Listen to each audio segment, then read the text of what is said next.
तरफ उंगली ना करे, मेरी तरफ उंगली ना करे, सारे प्रिविलेज का मामला है। पहले उन्होंने मेरी तरफ उंगली करी क्यों? एक चाय वाला इस लोकतंत्र के अंदर एक वोट के अधिकार से सीधा चाय वाले से प्रधानमंत्री बन जाता है, उस वोटर आईडी कार्ड की कोई अहमियत नहीं।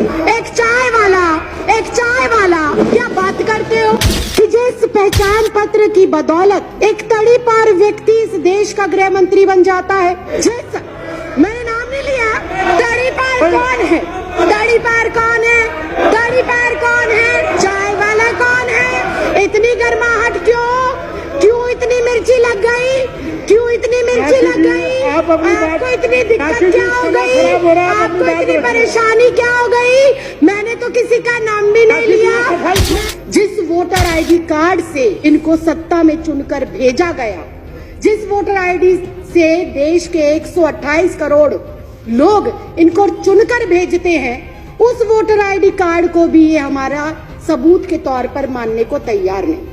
क्या हमारे देश के माननीय प्रधानमंत्री अपने माता पिता का जन्म प्रमाण पत्र दिखा पाएंगे? क्या हमारे देश के माननीय गृह मंत्री अपने माँ बाप का जन्म प्रमाण पत्र दिखा पाएंगे? क्या हमारे इस देश के रक्षा मंत्री हमारे अपने माँ बाप का जन्म प्रमाण पत्र दिखा पाएंगे? क्या आरएसएस प्रमुख मोहन भागवत अपने माँ बाप का प्रमाण पत्र दिखा पाएंगे?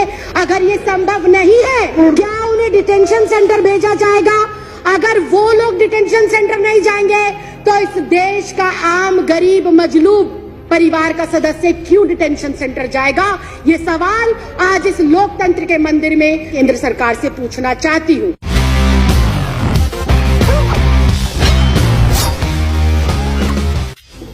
एनसीआर, एनपीआर और सीए को लेकर बहुत सारे सवाल हैं। किस देश के अंदर इस समय कैसी सरकार चल रही है जो बहुत कंफ्यूज है, जो बहुत अज्ञानी तरीके से, अनजान तरीके से, उसे पता ही नहीं है कि देश को किस ओर लेकर जाना है, देश के लिए क्या जरूरी है, देश के लिए कौन से मुद्दे महत्वपूर्ण हैं, देश के लिए कौन से कानून महत्वपूर्ण हैं। उनको इस चीज की बिल्कुल जानकारी नहीं है। बहुत ही अजीब से लोग इस देश के केंद्र की सत्ता के ऊपर बैठकर अजीबोगरीब फैसले ले रहे हैं। जो इस देश में अभी तक विदेशी कहे जा रहे हैं, उनको ये नागरिकता दे रहे हैं बिना किसी कॉमा फुल स्टॉप के। और इस देश के अंदर जो सदियों से, दशकों से रह रहे हैं, उनको ये कहते हैं कि अगर तुम इस देश के नागरिक हो तो तुम्हें कागजात देने पड़ेंगे, तुम्हें प्रूफ करना पड़ेगा कि तुम इस देश के नागरिक हो। ये अजीब विडंबना है। हमारे पास वोटर आईडी कार्ड है, हमारे पास आधार कार्ड है, हमारे पास पैन कार्ड है, हमारे पास पासपोर्ट है, उनको ये हमारे कागज नहीं मानते। जिस वोटर आईडी कार्ड से इनको सत्ता में चुनकर भेजा गया, जिस वोटर आईडी से देश के 128 करोड़ लोग इनको चुनकर भेजते हैं, उस वोटर आईडी कार्ड को भी ये हमारा सबूत के तौर पर मानने को तैयार नहीं। बहुत ही हास्यास्पद बात है कि जिस पहचान पत्र की बदौलत एक तड़ी पार व्यक्ति इस देश का गृह मंत्री बन जाता है। जिस मैंने नाम नहीं लिया, मैंने नाम नहीं लिया, मैंने नाम नहीं लिया, मैंने नाम नहीं लिया, मैंने नाम नहीं लिया, ये ऑन रिकॉर्ड है, मैंने नाम नहीं लिया। आप अपना भाषण जारी रखिए ना। मैंने नाम नहीं लिया। मैं अध्यक्ष जी, आप मेरी तरफ उंगली ना करें, मेरी तरफ उंगली ना करें, सारे प्रिविलेज का मामला है। पहले उन्होंने मेरी तरफ उंगली करी क्यों? अपनी बात कहते रहिए। अध्यक्ष जी, मैं बहुत शांति से और शालीनता से ही कह रही अपनी बात कहते हूं कि जिस पहचान पत्र की बदौलत एक आम साधारण नागरिक एक तड़ी पार को चुनकर देश का गृह मंत्री बना सकता है। आगे बढ़िए। एक चाय वाला, एक चाय वाला, एक चाय वाला, एक चाय वाला, एक चाय वाला, एक चाय वाला इस लोकतंत्र के अंदर एक वोट के अधिकार से सीधा चाय वाले से प्रधानमंत्री बन जाता है, उस वोटर आईडी कार्ड की कोई अहमियत नहीं। क्या बात करते हो? क्या बात करते हो?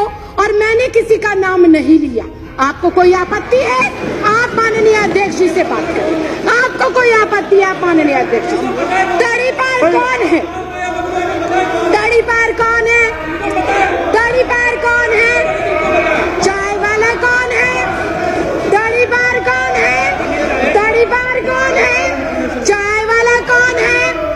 मैंने कुछ नहीं कहा, मैंने किसी का नाम भी नहीं लिया। आप क्यों इतना आग बबूला हो रहे हैं? इतना आग बबूला क्यों हो रहे हैं? इतनी गर्माहट क्यों? इतनी गर्माहट क्यों? क्यों इतनी मिर्ची लग गई? क्यों इतनी मिर्ची लग गई? आपको इतनी दिक्कत क्या हो गई? आपको इतनी परेशानी क्या हो गई? मैंने तो किसी का नाम भी नहीं लिया, मैंने किसी दल का नाम नहीं लिया, मैंने किसी व्यक्ति विशेष का नाम नहीं लिया। जब एक मतदाता अपने मतदान का प्रयोग कर कर मेरे जैसी एक साधारण सी लड़की, 25 गज में रहने वाली लड़की को लोकतंत्र के इतने बड़े मंदिर में भेजता है, तो वो सबसे बड़ा प्रूफ होना चाहिए। बाबा साहब भीमराव अंबेडकर ने वोट डालने का अधिकार सबको दिया, और वो वोट डालने का अधिकार इस बात को सिद्ध करता है कि हम इस भारत देश के नागरिक हैं।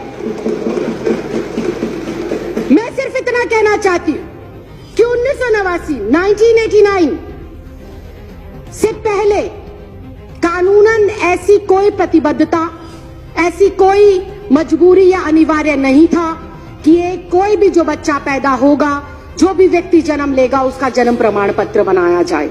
ऐसी कोई पॉलिसी नहीं थी। जब ऐसी पॉलिसी पहले नहीं थी तो मुझे समझ नहीं आता एनपीआर, एनआरसी और सीए के लिए माँ बाप का जन्म प्रमाण पत्र हो अनिवार्य, ये किस बिहाफ पर लिखा गया, ये बिल्कुल समझ के परे।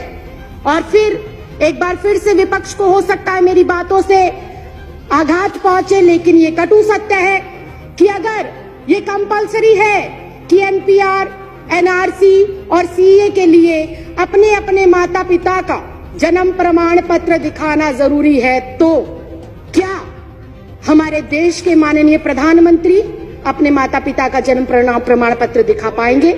क्या हमारे देश के माननीय गृह मंत्री अपने माँ बाप का जन्म प्रमाण पत्र दिखा पाएंगे?